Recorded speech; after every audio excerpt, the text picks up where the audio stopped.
New question. The member from McKeon Carleton. Typical NDP, when the going gets tough, they get going. That's right. Speaker.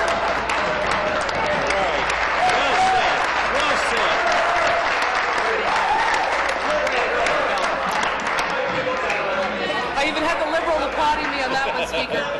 Speaker, you'll indulge me on a timeline to the Deputy Premier, and I would expect an answer. On January 26th, Premier Wynne becomes leader of the Liberal Party.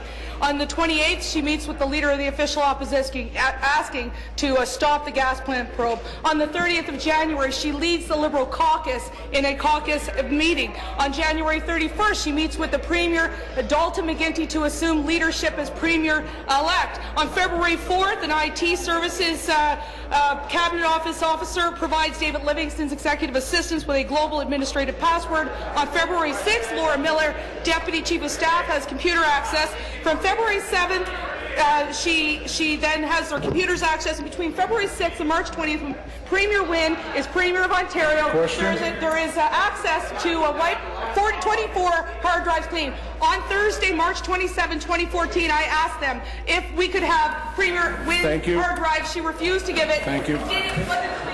Thank you. Deputy Premier. Government House Leader.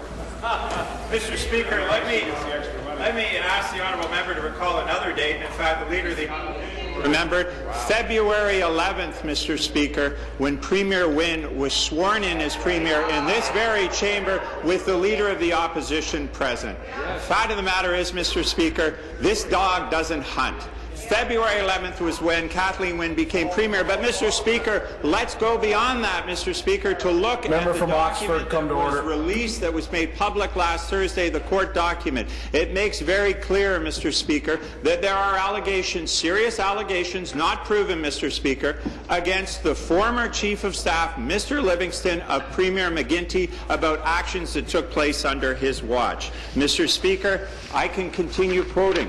The Globe and Mail, March 31st, 2014. There is nothing in the documents that suggests any records were deleted after Ms. Wynne was sworn into office on February 11th, 2000. Thank you. Supplementary. Theory by the government House Leader, and in fact the Premier, is she is expecting us to believe that no one was Premier of Ontario for 6 weeks. Exactly. There's not an Ontarian out there that believes that. They believe that Kathleen Wynne was Premier of Ontario on the February 11th. They believe that the computers were accessed during that period of time. If the Premier is so clean on all of this, why has she not responded to my question of last Thursday asking whether her hard drive was compromised, tampered with, or deleted? She hasn't done that because she either doesn't know or it has been. She needs to come clean. Will your government do it on behalf of the taxpayers of this province? Thank you. Seated, please. Seated, please. Thank you. Mr. Speaker, maybe we need a little bit more money for opposition research. As to the honourable member's question, Mr. Speaker, I direct her towards the court document which has been fueling her tirades over the past few days, where it outlines, Mr. Speaker, those computers which it is alleged were tampered with, Mr. Speaker, and it's very clear that the current Premier's name appears nowhere, Mr. Speaker. No, the current Premier's computer was not involved with this. The court documents are very clear. And the honourable member to be engaging in this sort of baseless allegation, Mr. Speaker, these drive-by smears, is really an insult to the office that she holds as an opposition critic. Mr. Speaker, on February 11th, Premier Wynne became Premier.